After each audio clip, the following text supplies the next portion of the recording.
John Rees, Washington correspondent of Review of the News. In this morning's Washington Times, Jerry O'Leary writes on the front page that President Reagan and Secretary of State Schultz are, quote, incensed over Reverend Jesse Jackson's trip to Cuba and his return to the United States last night with 26 Cuban political prisoners and 22 Americans from Fidel Castro's jails. He also quotes an administration official as saying, what he has done is regarded as scandalous at the highest levels of the administration, unquote. Do you agree with that assessment or not? Oh, Mr. Lamb, I agree with that absolutely. I think that Jackson's visits to Nicaragua, El Salvador, and Cuba have done a great deal to harm administration policies in that region and a great deal to lower American prestige. John Rees is our guest, and as we said, he is Washington correspondent for this publication, which is called Review of the News, and he's been with this organization since 1974. He's originally from Wales, England. He's married, has no children, has a Bachelor of Arts degree from the University of Bristol in England, an economics major in 1950. And in addition to writing Review of the News, Mr. Rees is a regular contributor to the French conservative weekly Valeurs Actuelles. He also publishes a bi-weekly I believe it's called would you call it a newsletter called Early Warning, and I'll hold it up here so you can see this. This is a publication that's also, you co-own it with Arnaud de Bourggrave? I have two partners with this, Robert Moss and Arnaud de Bourggrave. Okay. One of the things that, we had a call a number of months ago, and I think the woman called from Phoenix, and she said, well, you should have the editor of Review of the News on. Why not? And he said, sure, no problem. And I said, what was the publication? She said, what's the publication of the John Birch Society? First of all, let me ask you, is that true? It's partly true. It was originally a magazine, a newsletter that was put out by the John Birch Society. And some years ago, it was sold to a group of independent businessmen. So it is an independent magazine. Now, I myself would be surprised, shocked, and chagrined if those businessmen were not members of the John Birch Society. How close are you connected? Closely are you connected to the... Oh, I'm a member of the John Birch Society and have been for a number of years. I thoroughly enjoy it and think they're a great bunch of people. Tell us what the John Birch Society is. Well, Brian, it's... And you have to remember, I'm not a spokesman for the society, and I don't become terribly involved with many of their policies. But generally, it's an educational association of Americans who believe in small government, good government, conservative government, which they believe are the cures to many of our political problems at this time. Phone lines 202-628-2525. All East Coast lines are already lighted. Phone lines for the West 202-783-2727. Begin dialing now. We aren't going to get to the phones for 10 more minutes, but want to have you get in line so that you can participate during this special program this morning on a Friday with John Rees, Washington correspondent for Review of the News. Last night, in Washington, a very unusual event occurred downtown, a debate of sorts between Ben Bradley and Rupert Murdoch. Before I show you a clip of last night's debate or session with the American Enterprise Institute that Nick Timish moderated, let me ask you a question about the Washington Post. How do you view the Washington Post? Is it liberal, conservative? Well, I think graphically it's one of the best designed newspapers in the United States. I find it easy to read. The print is clear, but the information they contain is usually either biased or, let's say, unfortunately untrue. Would you call it a liberal newspaper? Oh, I would say it is a liberal newspaper. How would you define Rupert Murdoch's publications? Are they liberal conservative? Well, Rupert Murdoch owns so many. I mean, he has the scandal sheet, the Village Voice in New York. He has the New York Post, which is verging on the conservative in some areas, and he has other papers in England and other parts of the United States which are, well, highly exciting but politically emasculated. This program is going to be seen on C-SPAN on Sunday, July 1st at 11 p.m. Eastern Daylight Time. That's 8 p.m. Pacific Daylight Time. You're going to want to see it. I think it's about 2 hours long. Anybody that's interested in the media will want to see. We're going to show you about a minute clip here. Rupert Murdoch and Ben Bradley from last night. While I have the microphone, if I may, I just want to say one thing. I'm sorry that I think about Mr. Bradley. I wish he wouldn't run away from this and filibuster about this idea, which is a common public perception, that the Washington Post is a liberal newspaper. Why shouldn't it be a liberal newspaper? I think Mr. Bradley is a very great editor. I think Mrs. Graham is a very great proprietor. But they are liberals. Why hide from that? They're quite entitled to be. Do you have a comment on that, Mr. Bradley? Really, it's not me. But Rupert, tell me the last liberal stand that the Washington Post took that you were really say, son of a gun, those guys are really liberals. I think you've taken a pretty consistent liberal line throughout the Reagan administration. I think that we have been kinder to President Reagan than any president that I can remember since I've been at the Post. Certainly relations between the Washington Post are better with this president than they've been in the last 4. But maybe you're right. I think that's the doing of the president. No? Well, I mean previous president. What are we just sitting lying down there and... Wait a minute. Lively session. What do you think, Mr. Rees?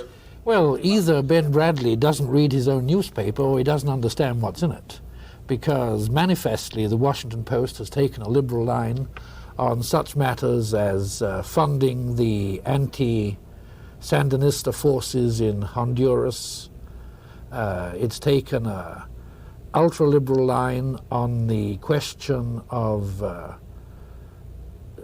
Jackson and Farrakhan, and it's taken an ultra-liberal line on all matters of related to the Central Intelligence Agency and the FBI in their fight against internal terrorism and the gathering of intelligence abroad. So, you know, it's 3 things that we can think of right quickly, 1, 2, 3. By the way, in the final edition of the Washington Post this morning, in the style section, Murdoch, Bradley on the press, and Eleanor Randolph writes about a rare face-off between 2 of the most famous executives in Western journalism. It says here, at one point in the panel discussion sponsored by AEI, Murdoch accused Bradley of trying to filibuster on the issue of whether the Post is a liberal newspaper. All right, review of the news. Why would somebody buy Review of the News? Would they buy it because you constantly take a conservative view of things? Would they buy it because you give them things that they can't get anywhere else? I think they would buy it because we provide a synopsis of news for the past week, which is accurate and objective. We also put together a program of interviews over the year where we're talking to cabinet members, leaders of industry, political activists that are full of information. The criteria that my editor gives me when I do an interview for him is to make sure that we have as much information as you can wring out from this particular person. Do you ever have a case where somebody says, when you call them, you want to do an interview with them, they say no way? I've never had that happen. Do you always interview conservatives? No. It's, I don't think we could call Andrew Young a conservative, and I don't think that many of the people that we interview are, well, they're probably in the mainstream of the Republican Party. Correction, please, on one page, and it talks here about the occasion for this time hype about freedom and capitalism in Red China was President Reagan's recent trip to court the Peiping despots, a move widely cheered by the liberal media here. I won't read on any farther. You refer to Red China. Is this a lot of the other media have changed that over the years, call it the People's Republic of China? The media may have changed it, but I don't think the government in Peking has changed at all. And, if you get onto the China issue, You have the sad situation this week of the Republican National Committee hosting a reception for a number of students from the People's Republic of China, or as we often say, Red China. You know, there can be advantages in the United States dealing with the People's Republic of China, but that doesn't mean that we have to smile and be very pleasant to a group of communists who have got a terrible record of inhumanity that we're now working with. John Rees is our guest. He's with Review of the News, and in our studios this morning we have, I think, 9 folks who look like they're awake. They are here with us at C-SPAN this summer. We're delighted to have them. They're interns from all over the country, and during the next 45 minutes or so, we're going to ask them to jump in here and ask a question when they have one. Does anybody, I can see right now that no one has a question yet, so we're going to go to the phones, and we have all the East Coast lines lighted up, and we'll go to the West Coast here when we get a line, but it's 202-783-2727 if you are out west. The one call we got from Phoenix, we'd love to hear from the woman that called us before and made the suggestion that you come on the program. And go ahead. I would hope we do. In general, John Rees, what do you find yourself reading? Do you find yourself reading the papers here in Washington that the rest of us do and then getting mad about them and then wanting to reinterpret the news often? Oh no, I don't think the news needs reinterpreting. I think that it needs to be reported. So we have a daily reading program of the New York Times, Philadelphia paper, Baltimore, Washington and Richmond newspapers. Then in addition to that, my office reads every day the Foreign Broadcast Information Service reports that we get from the State Department. And by the end of the day, we have a very comprehensive clip of what we will know has been happening. Review of the News a weekly. It's a weekly. How expensive is it? It's $1 an issue. And if somebody wants to order it, where do they write? There's an address inside, which is in Belmont, Massachusetts.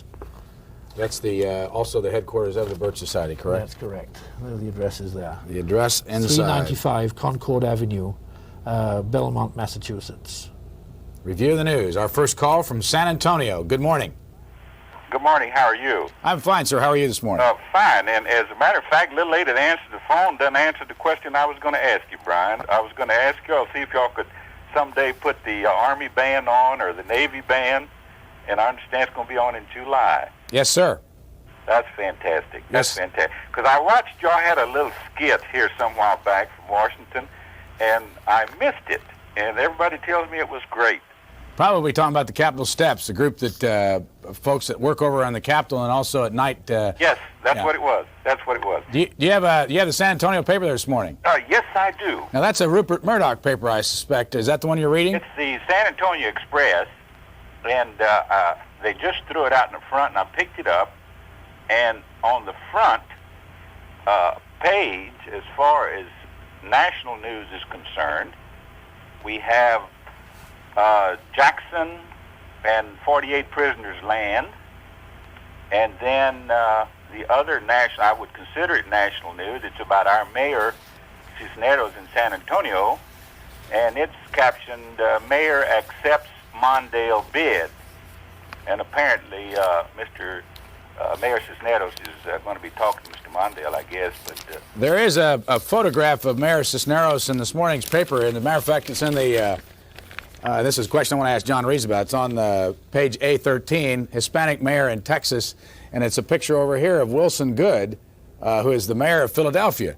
Do you think that there's any reasonable chance that Mayor Cisneros would be the vice presidential candidate with Mr. Mondale? well, I'll tell you what, Mr. Lamb. Here, some months back, Tom Braden and Pat Buchanan opened up their lines to the public for anybody who wanted to come in or ask questions and all that, and that was about, that's been several months back, and at that time, I said, I was kidding, but I said, Pat, I think that the guy that's going to be Mondale's vice president is going to be our mayor, Henry Cisneros, you know, and of course, I don't I don't think he will be, but certainly he's a man that's coming along pretty good. You have a question for our guest, John Rees? Yes, I have one that I'm very concerned. I'm very concerned because I listened to Mr. Farrakhan last night on the Freeman Report, and I'm a little confused. He covered all the areas about the things he's been saying about being anti-Semitic and whatnot. And then I got concerned when I heard that Congressman Dellums was going to Cuba to make arrangements for Mr. Jackson's visit. Then I received a copy of the American Sentinel, and if I may, I would like to just read two sentences. It says, Chicago Mayor Harold Washington has appointed a former high-ranking communist official as that city's cultural affairs director. Fred M. Fine, the former secretary of the Public Affairs Committee of the Communist Party USA, will receive a taxpayer-supplied $52,000 salary in his new post. Well, I saw that in the American Sentinel, but I try to read all the papers that I can, but I haven't found anything in there. Caller, what's the American Sentinel? The American Sentinel is a report by the Phillips Publishing company in I think they're in Washington. They're in Bethesda. Yeah, they're out in Bethesda. Tom Phillips has a whole series of newsletters, and that's one of them. Yeah, this is one of the newsletters. I think it used to... And when I read that, of course, that just blew my mind because I knew they've been having a lot of problems politically in Chicago, you know. Okay, let's thank you very much for the call. Let's let John Rees respond to that. Talk about the whole Farrakhan thing. Well, you know, a lot of the Farrakhan story has been buried in the mass media and hasn't been reported at all. I believe that one of the most significant factors is that in 1972, Louis Farrakhan was the minister of the Harlem Mosque in New York City. And at that time, two police officers from New York in search of an imminent pursuit of a suspect went into the mosque. One was killed, the other was wounded. Immediately following that, Farrakhan put a group of his bodyguards, the Fruit of Islam, around the mosque and wouldn't let any more police come in to investigate the murder. There were riots in Harlem at that time, immediately following it, which, without any doubt, Farrakhan helped get going. And Mayor Lindsay was intimidated. Mayor Lindsay was sufficiently intimidated to declare a number of Nation of Islam locations no-go areas to the police department. So, 2 days later, Minister Farrakhan holds a press conference to gloat over his victory. Standing next to him at this press conference in 1972 is Jesse Jackson. So it's a relationship that goes on a long time, and Farrakhan has learnt for the past 14 or 15 years that he can intimidate the establishment. In just the same way, Mr. Lamb, that Jesse Jackson has intimidated many of the corporate organizations by Operation Push. Now, don't believe that Operation Push was successful in negotiating with the supermarkets and many organizations by the persuasion of Jackson's negotiation. It was the persuasion of his bully boys going into supermarkets and, let's say, loading a shopping cart with perishables, taking them to the checkout counter, and then not paying for them, saying we can't afford it, and walking out. Tactics like that, day in and day out, intimidate store owners. And there are dozens and dozens of stories such as this in Chicago. John Rees, the Washington correspondent for Review of the News. And after this next call, we're going to take a question from the audience. Let's go to Altamont Springs, Florida. Go ahead, please. Good morning, Brian. Good morning, sir. I regret that you weren't able to get that media bias program on last night that was scheduled, but I did hear Ted Turner and Newt Gingrich speak after the House shut down. Since March, I've been collecting articles from the Washington Inquirer, the Washington Times, U.S. News and World Report, and trying to find comparable articles in the Orlando Sentinel, which is the local news media, and also looking through the weekly Washington Post that I also get. And there's a whole group of articles that are covered in these other publications that aren't even mentioned in what you would call the mass media. And they all have to do with demonstrating how the Soviets are jamming our satellites, how they would plan to use poison gas in a European event, the Soviet disinformation program, and things like that. And I think this is a demonstration of the bias. You always ask for examples, but I think the bias is based more on the bottom line, money. The newspapers, at least something like the local paper, would much rather carry an article about a mass murder than they would about what the local school board had to say. And I think this is where the bias comes in. Okay. The editors, the news reporters and all are always thinking about selling newspapers, selling their article, making a name for themselves.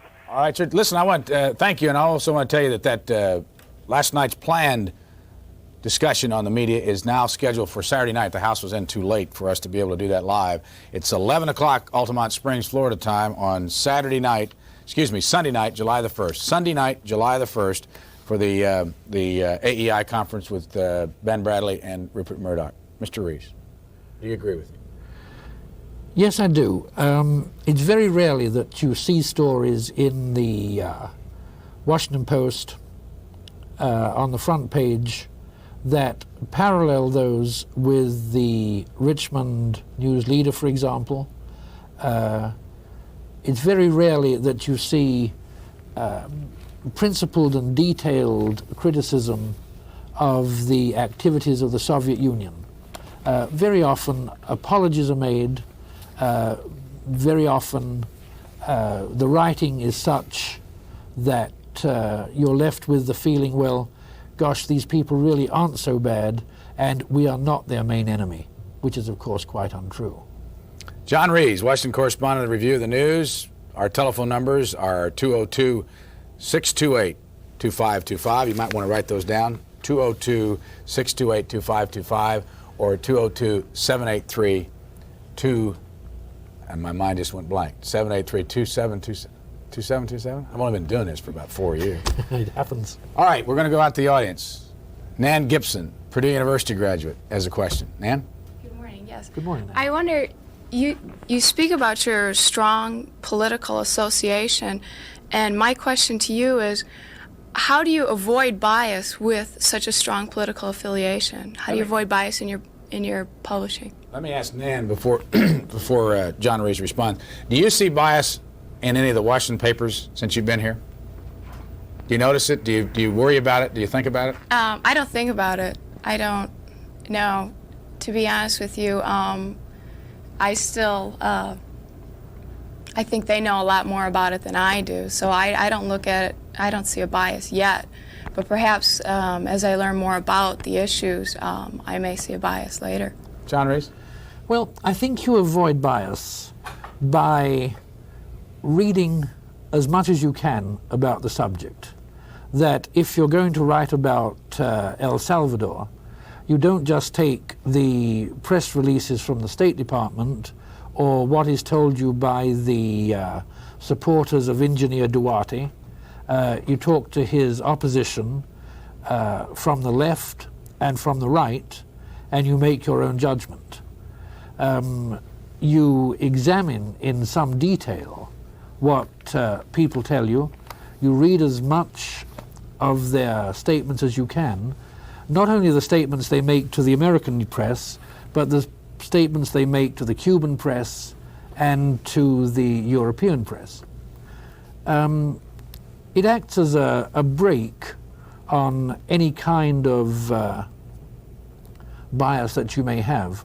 Now, I've always been a supporter of Roberto D'Orbison of the Arena Party. in El Salvador. But that doesn't prevent me from seeing that there are some of the things in Arena's program which are not perfect, and that some of the criticisms from the center and the left have some validity. So you have to look at it and avoid the bias. Our guest is John Rees. This is his publication that he writes for from Washington. He also has another publication with Arno de Borgrave and others called Early Warning. Is this expensive, one I've got in my left That hand? is expensive. How much? That, I almost blush to say, will cost $1,000 a year. Just 1,000? Just 1,000. And But, was it weekly? oh, Mr. Lamb, monthly. Monthly? Yes. And you have information in there that you can't get anywhere else? We believe so. It's very interesting that the kind of thing that we've reported in Early Warning, we were 5 weeks ahead talking about the coup in Guatemala, the affairs of Central America. We have been talking about 6 to 8 weeks before they've taken place, and the same is true of activities in the Persian Gulf. So chief executive officers and decision makers of some of the major corporations find it absolutely vital, I think, to read us. After this next call, somebody out there is going to have a question. I can just tell by looking at you. Let's go to Buffalo, New York. Go ahead, please. No, I wanted to ask Mr. Reed. I think that all newspapers are biased, and especially the Post, because everything that Jesse Jackson said is blown out of proportion or Farrakhan. But why are they not writing about the transfer agreement, the book that was written by Black, that tells how some Jews decided who Hitler would kill and who would get out? The Jews themselves did this. It's a question I can't answer because I'm not aware of the contents of that book. Caller, let me ask you a question. Do you think Jesse Jackson went far enough in his statement yesterday about the Farrakhan incident? Yes, I do, because Jesse Jackson is not responsible for what Farrakhan says or what he does. They are two different religions, and merely because they know each other, that doesn't make him responsible for what he says. When President Carter came out for civil rights, nobody asked the now candidate why he didn't go against Jesse Helms or Thurman, because they still have on the books for genocide for all black Americans, according to Jack Anderson. I heard this on his report. And they said they would go public with it and embarrass the United States before the world if they try to get it off the books, that law, to kill all black Americans. Okay. John Rees, do you think Mr. Jackson went far enough? I think he went as far as he considered politically expedient, and I think he only went that far because there was so much pressure on him to disassociate himself with Farrakhan. Now, he's been an associate of Farrakhan for 14, 15 years, and Farrakhan has been his surrogate in many speaking engagements.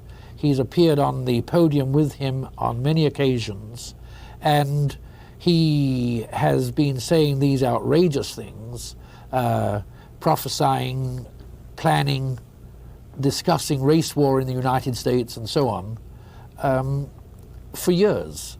So Jesse Jackson is a little late and a little too limited in his criticism. This morning in the Washington Times, it's not that bad a night.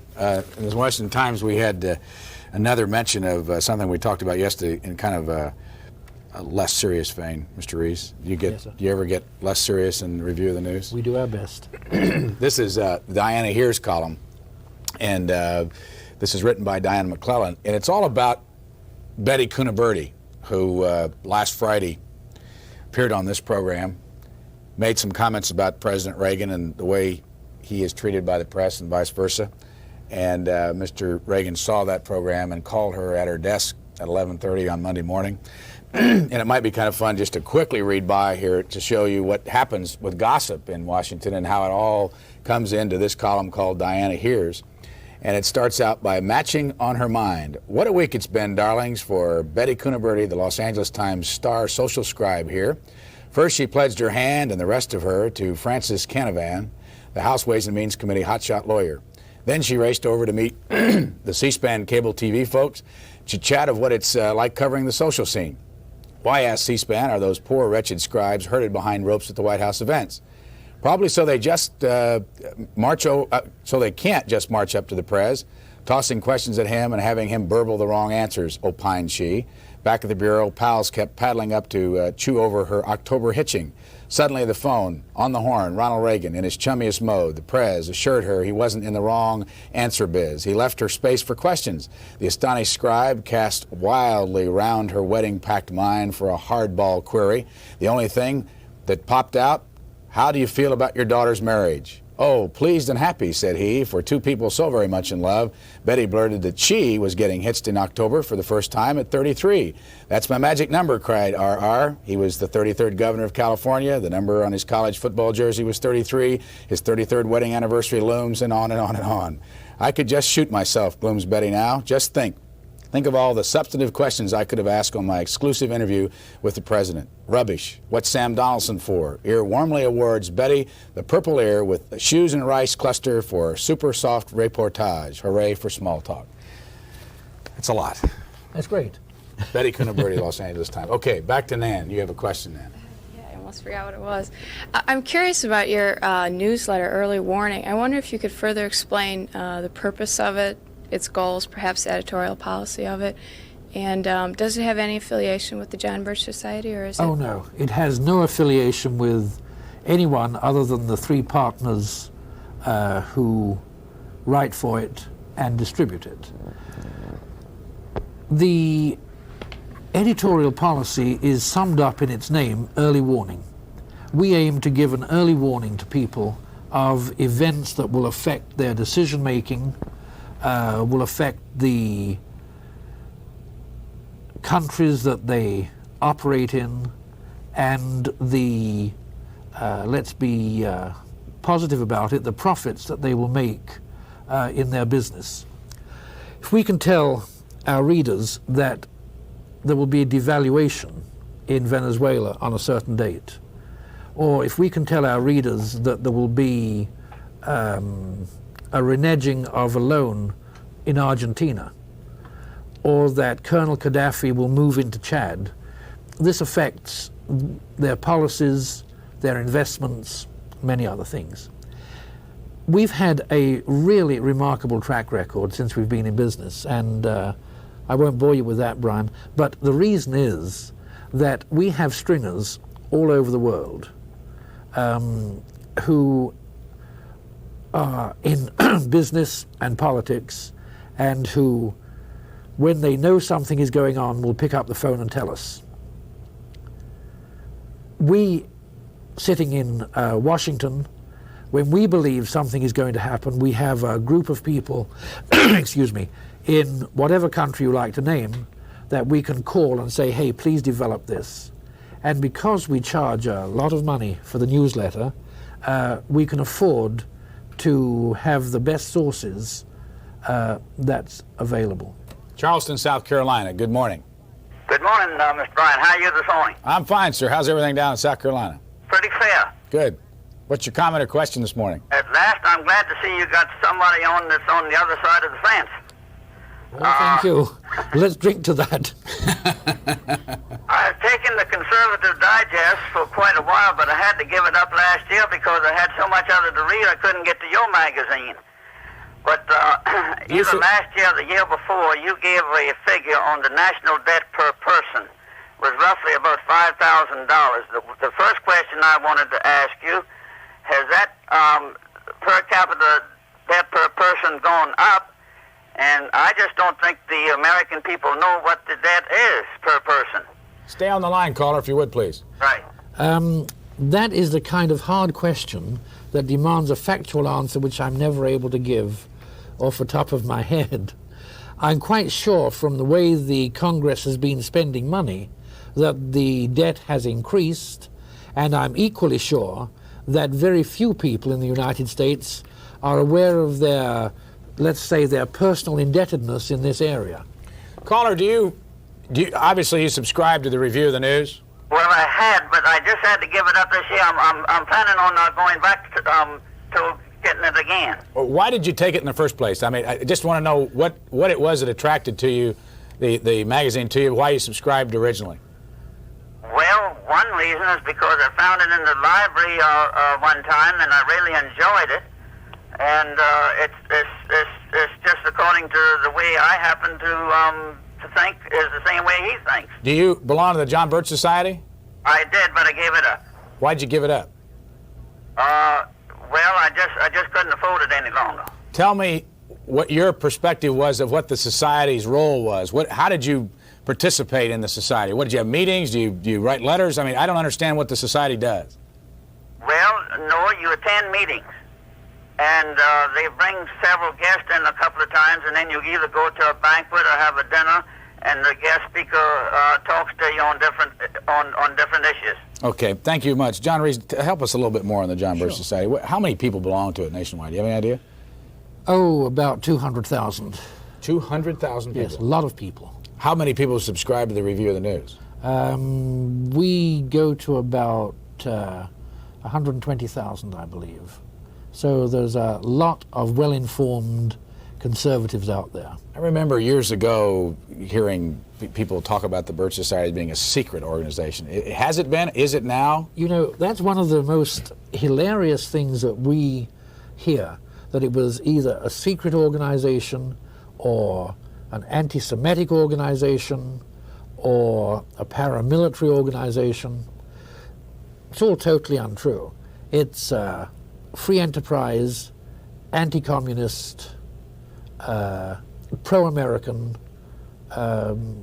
pro-family values, educational association of like-minded people who have been very effective when it comes to persuading congressmen that they should vote for smaller government, less of the giveaway bills, and strong pro-American foreign policy. I want to point out that our telephone numbers are 202-628-2525 in the East and 202-783-2727 in the West. Those are Central and Eastern time zones and Mountain and Pacific time zones. Please write it down. If you dial and get a ringing sound, hold on. We've got about 20 minutes left. Most of these calls, we can try to get them in. We've got some lines open. Lodi, New Jersey, good morning. Hello. You're on the air, sir. I'm calling you about what the man thinks about Congress's failure to vote on the ex-presidents getting $200,000 expenses, $83,000. Congress tells us to bite the bullet, but it seems like they want us to use our teeth. I'm on disability. I had to wait 6 months while they cut it. They cut everything else, but it seems like Congress don't want to cut their own. Mr. Rees? Your caller is absolutely correct, Mr. Lamb. It's outrageous that Congress should be voting former presidents these large sums of money for their own perpetual glorification. I think it's too bad, and I sympathize with him. In this morning's paper, in the Wall Street Journal, there's a headline on the back here, Hart still doesn't want to be number 2, and it's an exclusive interview with David Schreibman of the Wall Street Journal. He says in most of 1983 and early 84 and even longer, a lot of reporters kept saying, you're running for vice president. I said, you're wrong. I don't want to be vice president. Senator Hart said yesterday, I still don't want to be vice president. Do you believe him? I've always had great difficulty believing anything that Gary Hart says. And maybe he changes today and tomorrow, but we'll know after San Francisco. On the front cover of Style in the Washington Post is a picture of Judy Goldsmith. Today in Miami, the National Organization of Women having their annual convention. The headline, Voting for Women, Now's Judy Goldsmith and the VP Stakes. Question to you, will there be a woman or a black on the ticket, and will it help? I think it's unlikely that there will be a woman or a black on the ticket. And I think that's unfortunate. There's no doubt in my mind that Jean Kirkpatrick would make a fine vice president and would be much superior to George Bush. Here's another photo in USA Today. Mondale calls Good, that's Mayor Good of Philadelphia, serious VP candidate. And there's a picture of Mayor Good and his wife and Mr. Mondale up in Minnesota yesterday. Portland, Maine, good morning. Morning. Could you hold on? Let me turn my TV down. You bet, sir. Don't forget the special program on Sunday night at 11 p.m. from last night's debate between Rupert Murdoch and Ben Bradley. Ben Bradley of the Washington Post, Rupert Murdoch of many publications worldwide. Go ahead, sir. Okay, my question is for the guest regarding bias in newspapers. We all know that it's part of human nature to be biased. We can't help it. You know, we're the way we're raised, the way we're schooled, etc. And my question to him is, what really is wrong with being biased, as long as the bias is tempered or balanced out with conservative and liberal newspapers or any other form of media? Any intelligent person will read both and be able to draw from a balance of both somewhere near the true picture of what's going on. Other than quoting word for word what a conversation is in the newspaper, I don't know how we could not help but be biased. Newspapers highlight, they take parts of the conversation in order, or an event to report, and in highlighting, we are biased. So my question to him is, what is wrong with being biased? Thank you, Portland. Nothing at all. I think bias adds zest to any kind of writing, but I think there has to be a, let's say, a truthing advertising concept applied to this. When we see, as we saw in the clip, Ben Bradley denying that the Washington Post is a liberal newspaper, you wonder what has happened to the truth in advertising concept. There used to be, until a year ago, a so-called journalist called Wilfred Burchett reporting from Asia and Europe for the Washington Post and the New York Times. No one ever put in the byline that he was a member of the Communist Party of Australia and was therefore biased. So I think if the right label is attached to people so that the good readers can look at it and say, well, this is this man's point of view and he is perfectly entitled to express it, but it's not mine, that would help. It's called Review of the News, and it's the publication in my right hand here, and our guest is John Rees, who is the Washington correspondent for this publication, which comes out weekly and can be, it's $1 on the newsstands. We get a break if you buy it on a year's basis? Yes, you do. How much of a break? You know, I'm no salesman, I'm not sure. I mean, I'll look in here and see if I can find it. Let's go to the phones. Homa, Louisiana, go ahead, please. Yes, I'd like to speak to Mr. Rees about Minister Farrakhan. Go right ahead. I'd like to know, first of all, if someone else, such as Oral Roberts, had made the same comments that Minister Farrakhan made, would they have been taken in the same context that Minister Farrakhan's comments were made? First of all, the reason I'm asking this is because if you just look at the words that he said and realize that he was speaking about any dirty religion, and there are such things as dirty religions when they are not handled the way the Lord says that you should handle them. Colin, let me stop you a second. I've got in front of me the New York Times from this morning, and it might be instructive for everyone if they can get a copy of this to have it, because they published his entire speech from Sunday. It was recorded by a Chicago Sun-Times reporter, and let me read to you a couple of paragraphs and get your reaction to it. I don't know if you've seen it in context, and see if you still feel the same way. He says, America and England and the nations backed Israel's existence.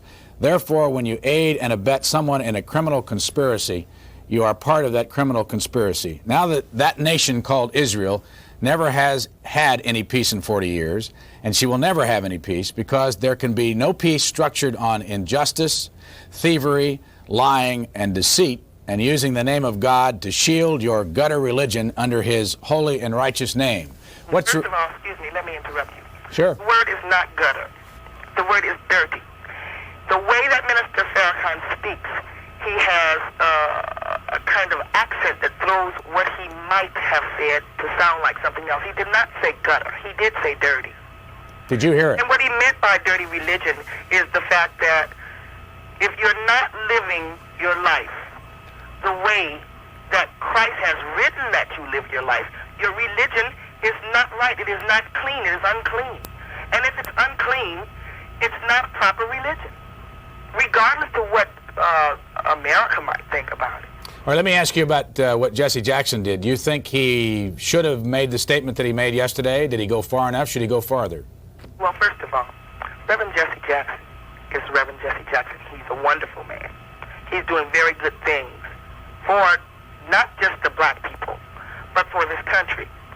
And when he denounced Farrakhan, even though he had no way of knowing exactly what was said, he said what he felt he should say as far as this man influencing the rest of the world thinking that Jesse Jackson was backing him.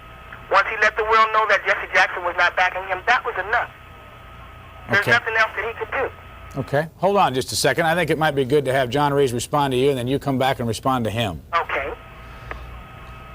I think the point you were making, ma'am, is that would Farrakhan be treated in the same way as a white minister making an outrageous statement?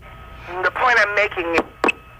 Oh, for goodness sakes. I don't know what happened there. Call back, please. Houma, Louisiana. The line is open at 202-628-2525.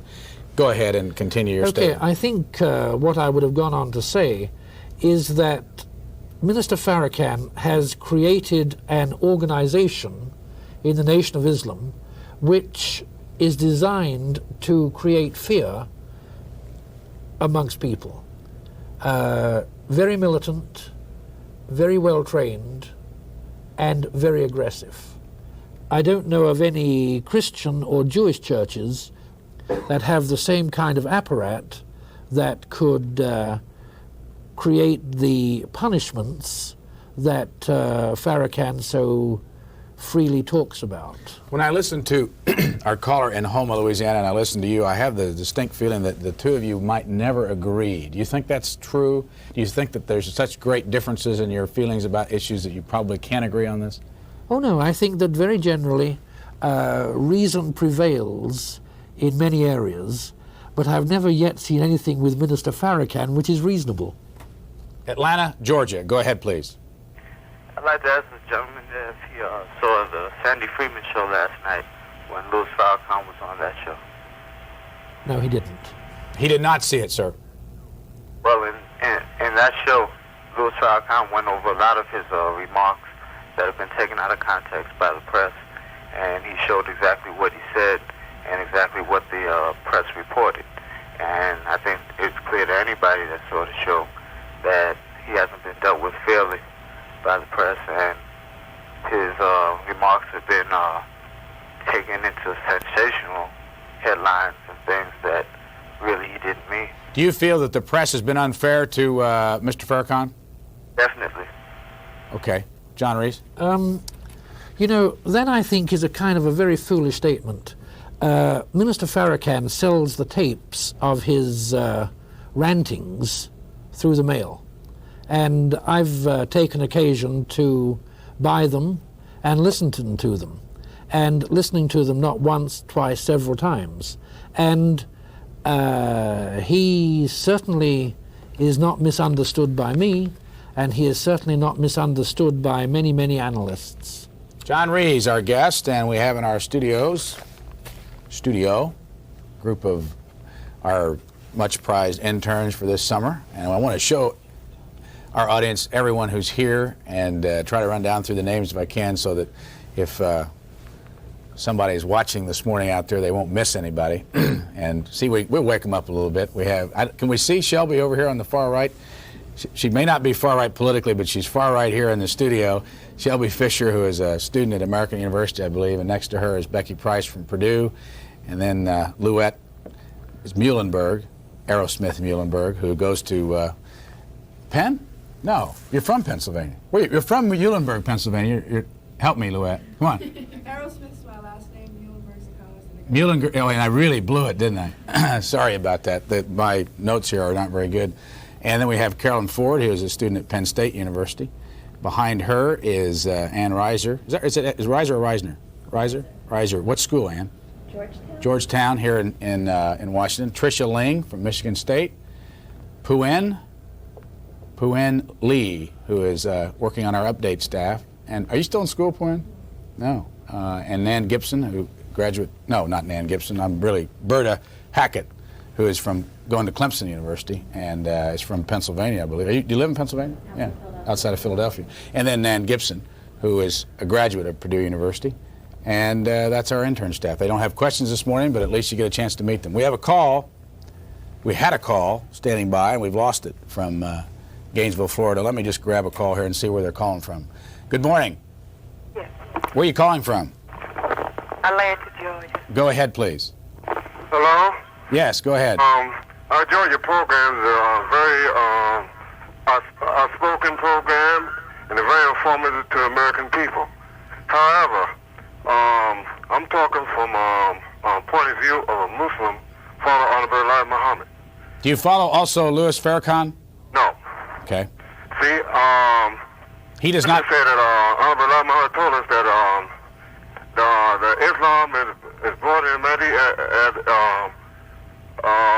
Islam itself, which means that Muslims are represented all over the world, and the Farrakhan do not represent all Muslims. Therefore, any statement that he makes as far as Nation Islam, he only making it for himself. He's not making it for all Muslims. Do you think that the Reverend Jesse Jackson should have renounced what Mr. Farrakhan said? Number one, a Muslim don't get involved in politics.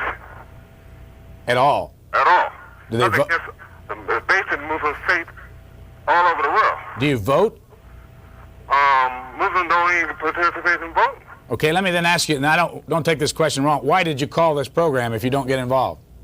Simply because a lot of people are under the assumption that Muslims vote. See, especially those that follow Honorable Elijah Muhammad. And who does Louis Farrakhan follow? I don't know.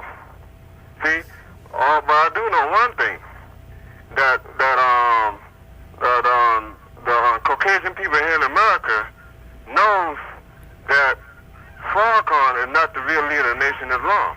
But he was sat down by the Honorable Elijah Muhammad years ago. Okay. That's number one. Okay.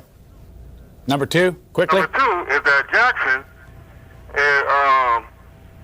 he was at the Message House, and the messenger talked about Jackson. But see, he talked about Jackson, and he respected Jackson, but he knew that Jackson couldn't live up to certain standards. But at the same time, he didn't create no disharmony among black people. He just told us to respect the man, but at the same time, the man gonna do what he's gonna do because he represents the Christian religion. Okay, let me stop you there and ask John Rees, what's the upshot of all this? Is this going to help, hurt? Does it matter? If you were in Walter Mondale's seat, what would you do about all this? Oh, I think it matters a great deal. But first, I think that last caller made a very valid point in that he said and drew our attention to the fact that Louis Farrakhan is a breakaway dissident member of the Islamic community, and he broke from Elijah Muhammad's Nation of Islam in Chicago 8 or 9 years ago, when they correctly interpreted the Islamic religion as being without color prejudice. To go back to what you asked, Brian, how does it affect Walter Mondale? It puts him in a great predicament.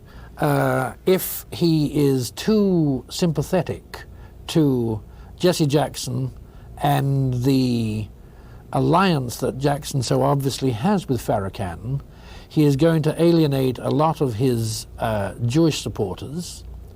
If he is over hostile to Jackson, then the black voters are going to sit on their hands during the election. Now, for the sake of America, I wouldn't want to see Mr. Mondale in the White House, but you have to feel sorry for him in this particular predicament. Last call for John Rees of Review of the News. We go to Mesa, Arizona. Good morning. Good morning, Brian. I've made it about 6 weeks this time without calling you, but last night I listened and watched Sandy and Farrakhan, and he made two statements that I felt were interesting. One of them I felt was true, and the other was that it was not true. If I hadn't attended a seminary about 2 weeks ago on Israel, I wouldn't be able to agree with him about his being anti-Semitic. He believes in Abraham. He's one of his, great forebears, and he was not. Abraham was a Semite, and until we get down to Jacob, who was the father of Levi, who is the father of the Jewish religion, we had no Jewish people as such. The way the Jewish people understand this. So. Do you believe Mr. Farrakhan? Pardon? Do you believe Mr. Farrakhan when he says? I believe what he said in this case, that he is not an anti-Semite, but I also believe that all black people are not Islam, because I have very dear friends who are black, and they certainly are not Farrakhan or Jackson. Okay, let me ask you, what you're saying in that this issue is very complicated and people should not quickly reach judgment on what's going on here? That's right. And the thing is that the press or the media has picked up this anti-Semitic business, and they have never looked into what anti-Semitism really means. Okay, thanks, because we're running out of time. What do you think, John Rees? Brian, I think it's nonsense. If you see someone saying that Judaism is either a gutter religion or a dirty religion, and making the kinds of remarks that Farrakhan makes, don't make it a classy issue by saying it's anti-Semitic, it's anti-Jewish. And why should we tolerate that kind of behavior in public life in America? I want to make sure that our caller in Houma, Louisiana, knows that we did not drop her off on the line, and if she wants to call back and make a point next week, she'd be welcome. And I apologize. There was something in the telephone lines that we lost the connection. John Rees has been our guest, and he's a Washington correspondent for Review of the News. Last question. What's the difference between the John Birch Society and Lyndon LaRouche? Lyndon LaRouche is a Marxist pretending to be a conservative at this time, and I'm afraid that Lyndon LaRouche is one of the more bizarre creatures to come on the American political scene. This is the publication, Review of the News. You can write 395 Concord Avenue, Belmont, Massachusetts, and order a copy of this if you'd like one. It's $1 a week, or less probably if you buy for the whole year. Thank you, John Rees, for being with us. John Rees is from Wales, England originally. Bachelor of Arts at the University of Bristol, England. Economics major, 1950. Married, has no children. Also publishes with Arnaud de Bourgrave, Early Warning. Have a nice weekend.